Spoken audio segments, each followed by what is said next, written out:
മാറുമറയ്ക്കാനുള്ള സ്വാതന്ത്ര്യം പോലും ഹിന്ദു സ്ത്രീകൾക്ക് ഉണ്ടായിരുന്നില്ല എന്നാണ് പഠിച്ചിട്ടുള്ളത്. സന്തോഷം. ഇപ്പോഴും അതിനല്ലേ വേണ്ടത് നമുക്ക്. ഇപ്പം മാറുമറയ്ക്കണവർ എത്ര ചുരുക്കായി ഇല്ലേ? അപ്പം മാറുമറയ്ക്കണവർ വളരെ ചുരുങ്ങി നാട്ടിൽ. ഇതൊക്കെ കാലത്തിനനുസരിച്ച് ഇങ്ങനെ മാറി വരില്ലേ? ചെറിയ റിബൺ പോലെയൊക്കെ ഇടുന്ന ടൈപ്പ് അപ്പം അധികം കാണുന്നത് യാത്ര ചെയ്യുന്ന സമയത്ത്, പല നാട്ടിൽ യാത്ര ചെയ്യുമ്പോൾ. ഇതിങ്ങനെ കാലത്തിനനുസരിച്ച് മാറി മാറി വരും. അവനവൻ്റെ ഇഷ്ടമല്ലേ. ഇനിയിപ്പോൾ സ്വാതന്ത്ര്യം ഇല്ലായിരുന്നു പറഞ്ഞാൽ ഹിന്ദുക്കൾക്ക് സ്വാതന്ത്ര്യം ഉണ്ടായിരുന്നില്ല എന്നാരാ പറഞ്ഞേ? നമ്മുടെ ചരിത്രത്തിലേക്ക് തിരിഞ്ഞു നോക്കിയാൽ അങ്ങേയറ്റം അന്ധകാരാവൃതമായൊരു മധ്യകാലഘട്ടത്തിലൂടെ നമ്മൾ കടന്നു വന്നിട്ടുണ്ട്. ഏറ്റവും ദുഷിച്ച ഇരുളടഞ്ഞൊരു കാലഘട്ടം. ജാതീയമായ ഉച്ചനീചത്വങ്ങൾ, തൊട്ടുകൂടാ, തീണ്ടിക്കൂടാ, ദൃഷ്ടിയിൽപ്പെട്ടാൽ ദോഷമാണ് എന്നൊക്കെയുള്ള അതിഹീനങ്ങളായ ദുരാചാരങ്ങൾ നിലനിന്ന പല പാടുകൾ. എന്തൊക്കെ പാടാണ്? ചെറുമപ്പാട്, പുലയപ്പാട്, തീയപ്പാട്, അങ്ങോട്ട് പോയാൽ നമ്പൂതിരിപ്പാട് അടക്കമുണ്ട് ഇല്ലേ? പാടുകളാണ്. ഇത്ര ദൂരം നിൽക്കണം, ഇത്ര ദൂരം നിൽക്കണം എന്നാണ്. അത് രണ്ടു കൂട്ടർക്കും ഉണ്ട്. താഴ്ന്നതെന്ന് പറയുന്നവർക്കും പാടുണ്ട്, ഉയർന്നതെന്ന് പറയുന്നവർക്കും പാടുണ്ട്. അതിനേക്കാൾ അടുത്തേക്ക് അങ്ങോട്ടും പോകാൻ പാടില്ല, അതിനേക്കാൾ ഇങ്ങോട്ടും വരാൻ പാടില്ല. ഇത്തരം അന്ധകാരാവൃതമായ കാലഘട്ടങ്ങളിലൂടെ നമ്മൾ കടന്നു വന്നിട്ടുണ്ട്. ഇനി മുൻകാലങ്ങളിൽ രാജാക്കന്മാർ, രാജ്ഞിമാരെന്നിവർക്കൊക്കെ മേൽവസ്ത്രം ഉണ്ടായിരുന്നുള്ളൂ. സാധാരണ സമൂഹത്തിൽ നമ്പൂതിരിയായാലും നായരായാലും ഈഴവരായാലും ചെറുമരായാലും പുലയരായാലും നമ്പീശനായാലും മാരാരായാലും വാരരായാലും ആരായാലും സ്ത്രീകൾ മേൽവസ്ത്രം ധരിച്ചിരുന്നില്ല, ഉണ്ടായിരുന്നില്ല. നമ്മുടെയൊക്കെ മുത്തശ്ശിയുടെ അമ്മ അല്ലെങ്കിൽ മുത്തശ്ശിയുടെ മുത്തശ്ശിക്ക് ബ്ലൗസ് ഉണ്ടായിരുന്നോ? എന്താ അഭിപ്രായം? മുലക്കച്ച ഉണ്ടായിരുന്നോ? ഉണ്ടായിരുന്നില്ല. അവർക്കൊരു ലജ്ജ ഉണ്ടായിരുന്നില്ല, അങ്ങനത്തെ ഒരു സങ്കല്പം ഉണ്ടായിരുന്നില്ല നാട്ടിൽ. ഇപ്പം ജീവനോട് കൂടി നമ്മുടെ അമ്മമ്മയോ മറ്റോ ഉണ്ടെങ്കിൽ അവരോട് ചോദിച്ചു നോക്കൂ, അവരുടെ മുത്തശ്ശീനെ കണ്ടിട്ടുണ്ടെങ്കിൽ ഒന്നുമില്ല. നമ്മളൊക്കെ തന്നെ എത്ര മുത്തശ്ശിമാരെ കണ്ടിട്ടുണ്ട്.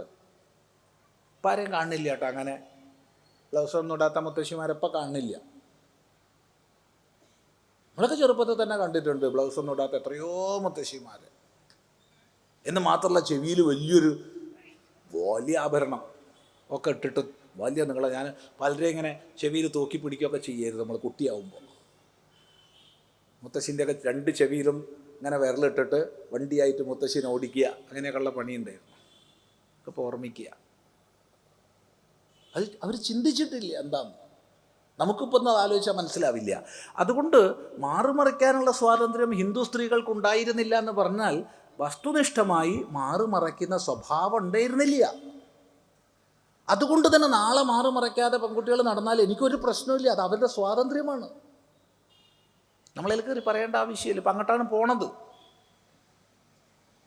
ഇതേ തോതിൽ വസ്ത്രം ഉപേക്ഷിക്കുന്നൊരു സമ്പ്രദായം സമൂഹത്തിൽ വന്നാൽ ഒരു 25 കൊല്ലം കൊണ്ട് സ്ത്രീകൾ അതുപോലെ തന്നെ മാറുമറയ്ക്കാണ്ടാ പോവുക. ഇപ്പോൾ തലമുടി കെട്ടിയിട്ടായിരുന്നു കുറച്ച് കൊല്ലം മുമ്പ് വരെ. ഇപ്പോൾ വീട്ടിൽ നിന്ന് കെട്ടിയാലും പുറത്ത് പോകുമ്പോൾ പറിച്ചിടും ഇല്ലേ? അങ്ങനെയല്ലേ? അത് അവരുടെ സ്വാതന്ത്ര്യമാണ്. മറ്റൊരാളുടെ മുഖത്തേക്ക്, മറ്റൊരാളുടെ കണ്ണിലേക്ക് അടിക്കാത്ത കാലത്തോളം അവരുടെ സ്വാതന്ത്ര്യമാണ്. അതിന് നമ്മൾ എതിർക്കില്ല.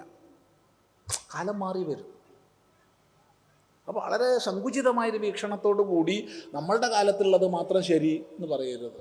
അത് ഉണ്ടായിരുന്നില്ല, അങ്ങനെ സംഭവം ഉണ്ടായിരുന്നില്ല. എന്നാൽ അക്കാലത്തും ദേവതകൾക്കൊക്കെ വർണ്ണനകളിൽ നമുക്ക് കാണാം. ദേവതകളുടെ വർണ്ണനകളിലൊക്കെ പട്ട് വസ്ത്രം ധരിച്ചതും പട്ട് മേൽവസ്ത്രം ധരിച്ചതും, അതുപോലെ രാജ്ഞിമാരുടെ ചിത്രങ്ങളൊക്കെ പണ്ടേ ഉള്ളതിലൊക്കെ അവർക്ക് വസ്ത്രങ്ങളുണ്ട്. സാധാരണ സ്ത്രീകൾക്ക് ഉണ്ടായിരുന്നില്ല. എന്നാൽ എല്ലാ രാജ്ഞിമാർക്കും ഉണ്ടായിരുന്നില്ല, അതും മനസ്സിലാക്കുക. എല്ലാ രാജവംശങ്ങളിലും മേൽവസ്ത്രം ഉണ്ടായിരുന്നില്ല. അതൊരു പൊതു ആചാരമായിരുന്നു. ലളിതാ സഹസ്രനാമത്തിലൊക്കെ ദേവിക്ക് ഏറ്റവും പുതിയ തരത്തിലുള്ള ആടയാഭരണങ്ങളെക്കുറിച്ച് വർണ്ണിക്കുന്നുമുണ്ട്. ഈ വൈരുദ്ധ്യത്തിനൊരു വിശദീകരണം തരാമോ? എന്ത് വിശദീകരണം തരാനാ?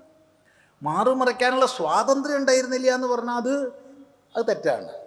അത് സ്വാതന്ത്ര്യമില്ലായ്മ അടിച്ചമർത്തലിൻ്റെ ഫലമാണ്.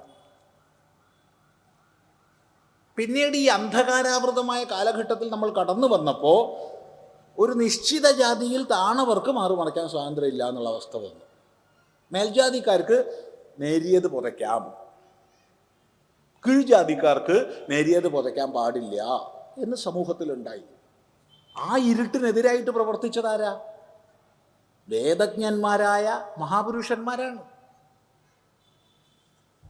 ഇതിപ്പോൾ ഇന്ന് പറയേണ്ട ആവശ്യമില്ല, കാരണം അതിനെയൊക്കെ നമ്മൾ ജയിച്ചു കഴിഞ്ഞു. ഉണ്ടായിരുന്നു, തീർച്ചയായിട്ടും ഉണ്ടായിരുന്നു അങ്ങനത്തെ ഹീനതകൾ. ഇനി ഇവിടെ വളരെ ശ്രദ്ധിക്കേണ്ടുന്ന ഒന്നുണ്ട്.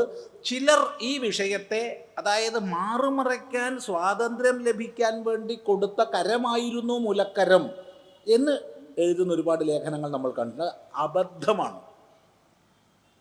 മറിച്ച് രാജഭരണകാലത്ത് തൊഴിൽ നികുതി ഈടാക്കിയിരുന്നു. ആ തൊഴിൽ നികുതിയിൽ പുരുഷന്മാരിൽ നിന്ന് ഈടാക്കുന്ന തൊഴിൽ നികുതിക്ക് തലക്കരമെന്നും സ്ത്രീകളിൽ നിന്ന് ഈടാക്കുന്ന നീതിക്ക് മുലക്കരം എന്നും പറഞ്ഞിരുന്നു. എന്തിനങ്ങനെ രണ്ടു പേരെന്ന് പറഞ്ഞാൽ കൂലിയും നികുതിയും രണ്ടായിരുന്നു. പുരുഷനുള്ള കൂലിയല്ല സ്ത്രീക്ക്. അതുകൊണ്ട് തന്നെ നികുതിയും ടാക്സും പുരുഷനും സ്ത്രീക്കും വ്യത്യാസമുണ്ട്. സ്ത്രീക്ക് ടാക്സ് കുറവാണ്, പുരുഷന് ടാക്സ് കൂടുതലാണ്. ചിലർ വിചാരിച്ചുള്ള മുലക്കരം എന്ന് പറഞ്ഞാൽ മുല മറച്ച് വസ്ത്രം ധരിക്കാനുള്ള ടാക്സാന്നാ. അല്ല, അത് പ്രത്യേകം മനസ്സിലാക്കുക. ഇപ്പം സ്ത്രീകൾക്ക് ഉള്ള ടാക്സിന് മുലക്കരമെന്നും പുരുഷന്മാർക്കുള്ള ടാക്സിന് തലക്കരമെന്നും പറഞ്ഞിരുന്നു. അപ്പോൾ തലക്കരം എന്ന് പറഞ്ഞാൽ തല മറയ്ക്കാനുള്ളതാ? അല്ലല്ലോ, അല്ല, മനസ്സിലാക്കുക.